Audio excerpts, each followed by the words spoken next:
I'm sitting here with Geoff Stead at mLearnCon.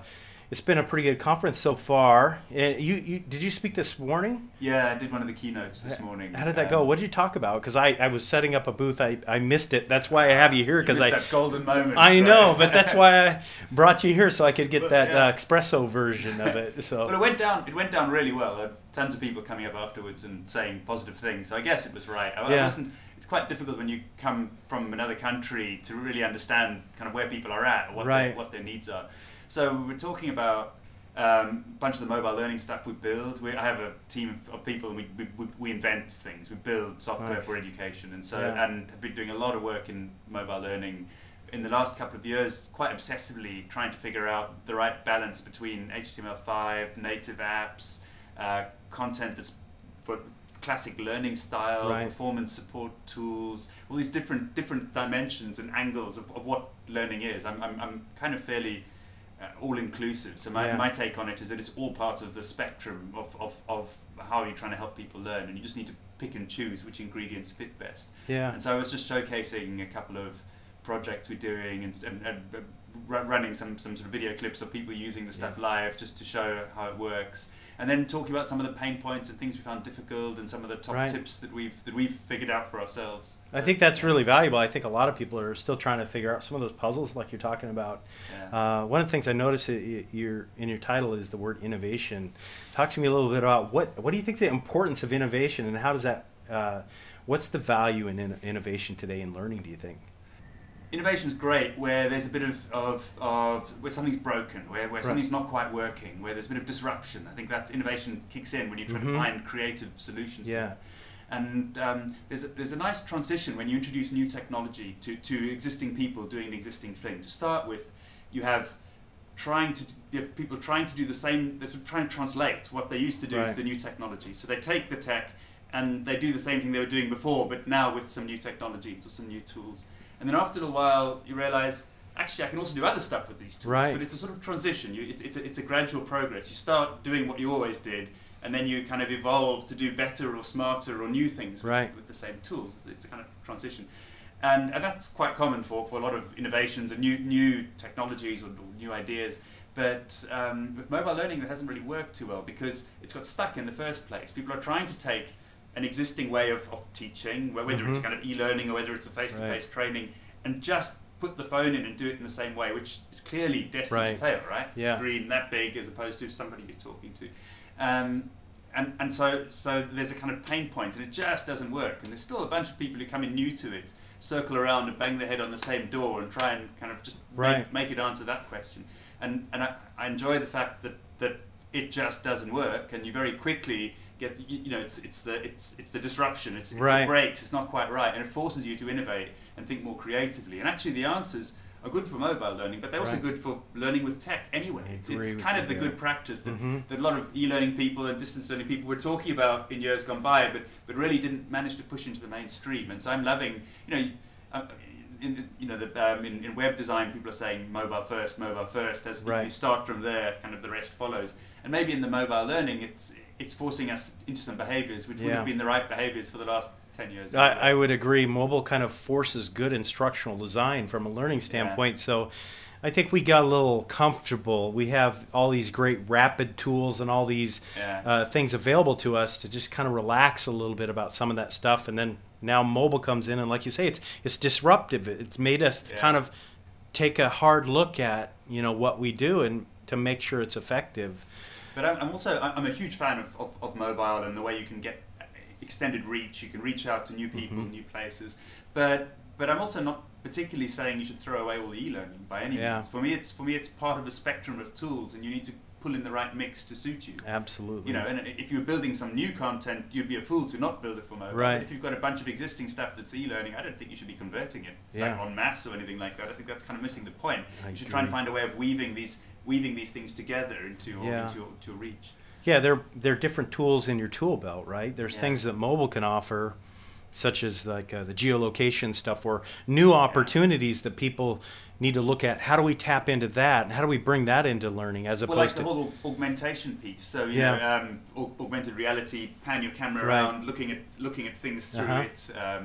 getting audio feeds to do with where you are at the moment. It's a fun new way to play with getting information to people, and you know, it's cool for learning, but it's also cool for discovery, and it's cool for all sorts of other things. And so I think that's great. It's great buoyant amount of opportunities out there. It's absolutely correct. What do you think? Is there anything here this week that surprised you or just got you excited? You know, have you been following Tin Can and all the hub about that, the buzz about that stuff, or was that something you were already tracking? I've got a few different answers to the same question, right? So one of them is coming from the UK. A lot of the mobile learning conferences and dialogues and things I have with people there are quite different from the ones I'm having here, and that's intriguing. Just the difference is intriguing, but I'm not sure whether it's a cultural comment on cultural behavior or whether it's a comment on the different types of conferences. So economic, it could be different maybe, economy or whatever. I think a lot of the dialogue in Europe is driven by the academic angle, and I think a lot of the dialogue here is driven more by kind of the commercial angle. Right. I think the audience in the equivalent type of event in Europe would have had a lot more mLearning practitioners in the audience. Interesting. So you get a different kind of debate. Whereas I think here, it's a lot of the audience are fairly new to the idea. They're kind of e-learning or distance learning or trainers, and they're new to the idea. So it's more of a kind of active learning process here. Whereas the ones in Europe are probably more of a kind of a discourse or an argument or a dialogue about different approaches.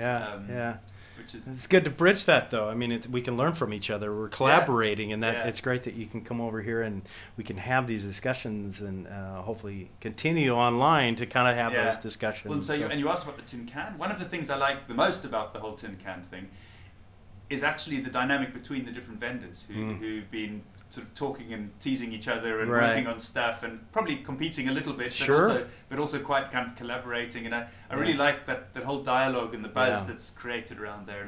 And I think I think that's a real positive. Yeah, you know, I have to give a little bit of a shout out to Aaron Silvers, because as the community, the man that's kind of creating that community, he's kind of responsible for that. So that's I think he did that right, or they did that right. The whole ADL team. And so on the ADL piece, I have the feeling that a couple of years ago, their brand image wasn't nearly as young and energetic and forward thinking as it was when it started. When it started, it was, you know, paving new lands and solving new problems.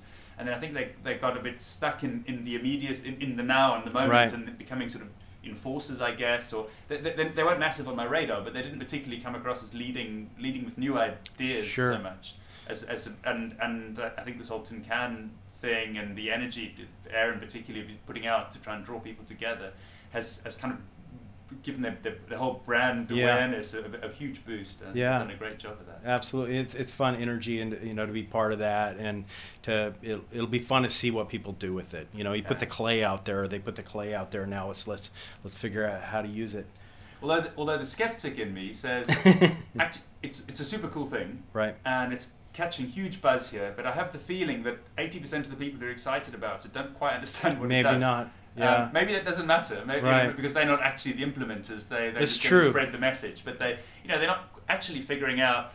You're tracking this stream of stuff, and it's all going somewhere. And you can do creative stuff with it. I think they're quite kind of understanding what the dynamics are. With it's kind of up to the developer community to embrace it. The tool vendors and people like that. But they're not the people most of the people here aren't the developer community. Right. So it's it would be even better if there were a bunch of developers here, because then you could have real dialogues about, I could take what I could do with that stream and what I could do with that data. But it's kind of in some ways inception. So he's putting the bug in the practitioner's ears so that they go back and they talk to their vendors and say, well, we heard about this great thing. Are you guys going to be doing that with your product? And so maybe that's how that whole cycle, that community. So I gave a small plug. I gave a small plug to them in my presentation. One of my thoughts was that there's quite a lot of, if I was coming to choose a vendor here or to look at the different solutions that were out there, I'd be inundated by different people mentioning different standards, different approaches, different technology stacks, and I'd be finding it quite overwhelming. And so my angle was that I think if you're buying a system, or if you're building things, or if you're investing in creating content and platform, it's really key to think about all the joins between the different layers of what you've made. So you've got the content, and then you've got the player that's playing it, and then you've got the kind of protocol that you pass the information backwards and forwards on, and you've got a back end sitting there and a repository there. Each of those breakpoints, if you could try and use whichever standards you can to make sure that the data that's passing backwards and forwards is standardized, you can then take out one piece and plug in another one. Yeah. And so some of that is the tin can, some of that's just web standards. It's the HTML5 as a sort of, or zip as a packaging standard. Some of it is kind of the stuff like SCORM, but each of those is useful, and it's in a way. It's, you know, if you want to package up a piece of learning content, don't do something proprietary. Package it up using zip or using SCORM packaging, or using a format that's known. If you're building content, if you're producing media files, make sure you compress them in a way that can play on all the different devices. Don't kind of get yourself trapped into using one that works on one device and not on the other. Absolutely. So just at every point in the journey, try and make sure that the formats are as shareable or exchangeable as possible, because none of us knows what's coming in 5 years' time, in 3 years' time. That's and true. So you're investing now, and you want to make sure that your investment kind of carries on longer, whether you're building content or platform or whatever. I think it's kind of back to what we talked about earlier, and it's disruptive, right? Some of these conversations that we're having, it's making us pause for a second and think about, oh, you know, does this give us new opportunities, give us other ways, other things that we can do that might make things better, we can improve what we do. So even if the impact is just at that level, it's a great thing, right? It causes innovation, it causes us to look at new opportunities and things like that. Agreed. You were asking about different types of projects. So we're working in the disaster relief area, and this is a real research project. So critical learning in some ways, right? Critical learning and hard to reach audience, but very time-specific information you need, and really blurring the line between, is it learning, is it performance support, is it kind of job-related information, just-in-time information, and some of the learning is learning that you get because somebody else has put some information into the system that you need now that they only put in yesterday. So it's a real blend between these different styles, and so we've had the project is a research project. So we've built an app. It's in about 20 countries at the moment, busy being trialed. People are using it. We're collecting feedback, kind of tracking data inside the app to see how it's being used. So it's deployed, but it's not deployed for real disasters. It's deployed for test groups in a bunch of different countries. And right now we're busy getting the feedback. So we've put a whole lot of hooks into the app at various trigger points. So we track what they're doing.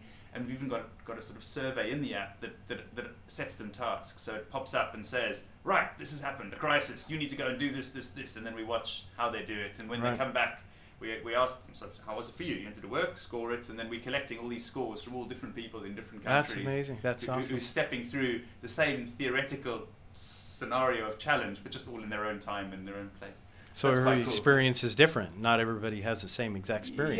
Yeah. Although they're being set the same tasks, so they're just in different places. So some of them might be doing it literally in a hotel room, and others might be doing it out in part of a sort of training ground. The context is slightly different. Yeah, so we're just collecting this information, trying to understand what that means. So and it's cool because our clients in this are as interested in we are as in the learning process. They don't just want a thing at the end. It's all about the learning process and what we've learned and what worked and what didn't work. So we've had a bunch of iterations of the technology approach and how you build it. And that's a great opportunity. A fun project to be involved it's fun. in. So, well, I certainly appreciate you sitting down and chatting with me, and I hope you come back next year and talk to us again about some of the cool things you're doing. I hope so. It's always hard work convincing my employers to fund the flight. Funding is something we all have to worry about sometimes. And for some reason, they think going over to sunny California instead of staying in grey England is a perk or a benefit. I mean, you don't want to come back with a suntan. Yeah, they struggle to see that it's work. You know? Nice. Well, looking forward to following what you're doing virtually online, and Twitter, Geoff Stead. Yeah, excellent, and thanks for the conversation. Pleasure. Nice to meet Thanks you. for your time. All right.